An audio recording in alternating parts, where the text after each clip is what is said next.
Olá, alunos do segundo Info. Vamos dar início às gravações dos vídeos sobre as instruções SQL da disciplina de banco de dados.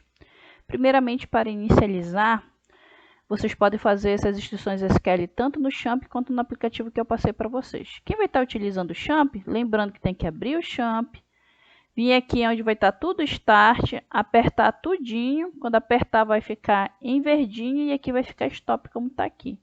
Feito isso, tem que abrir um navegador, escrever lá localhost barra phpMyAdmin barra, e aí vai aparecer a questão do Champ. Então vamos dar início. O que nós vamos ver hoje? Nós vamos verificar agora nesse vídeo como criar uma base de dados, como excluir uma base de dados, mostrar todas as bases de dados existentes no Champ e selecionar uma base de dados. Então, para fazer todas as instruções SQL, tem que vir na aba SQL e a gente vai criar uma base de dados. Então, qual é a instrução SQL? É create, que significa criar, né? Database, que é de base de dados. E aqui eu vou criar uma base de dados chamada exemplo. Só que percebam que aqui eu já tinha criado a base de dados exemplo, correto? Então, vamos primeiro deletar a base, depois a gente cria. Então, o comando para deletar, em vez de create, então é drop. Aí você escreve database, que é para dizer apagar, a base de dados qual? Exemplo. Aí você pode vir na opção executar, ou então pode ir na tecla de atalho Ctrl Enter. Se funcionar o comando, vai aparecer essa linha em verde com tique, e aqui pode ver que é a base de dados exemplo que estava antes, já não tem mais. Então, nós vamos agora criar a base de dados.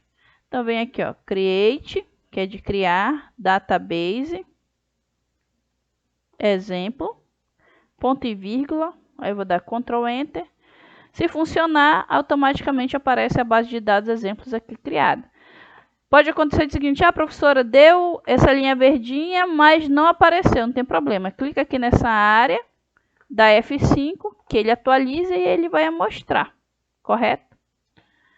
Agora a gente vai ver o comando SQL para mostrar todas as bases de dados criadas no phpMyAdmin. Então, qual é o comando? Show, que é de mostrar, databases, porque eu quero todas as bases de dados. Ponto e vírgula, Ctrl Enter, e aqui ele vai me mostrar todas as bases de dados que já foram criadas. Agora eu quero selecionar a base de dados para a partir de agora começar a criar minhas tabelas. Então, venho na aba SQL,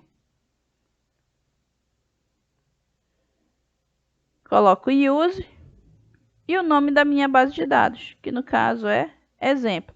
Vejam que antes de executar não tem nenhuma marcada, nenhuma base de dados marcados. Com esse comando eu consigo, vou dar Ctrl Enter, eu consigo marcar essa base de dados. Isso significa o que está selecionada essa base de dados e tudo que eu fizer a partir de agora vai ser criado aí dentro dessa base de dados exemplo. Então, com isso a gente termina o nosso primeiro vídeo sobre instruções SQL.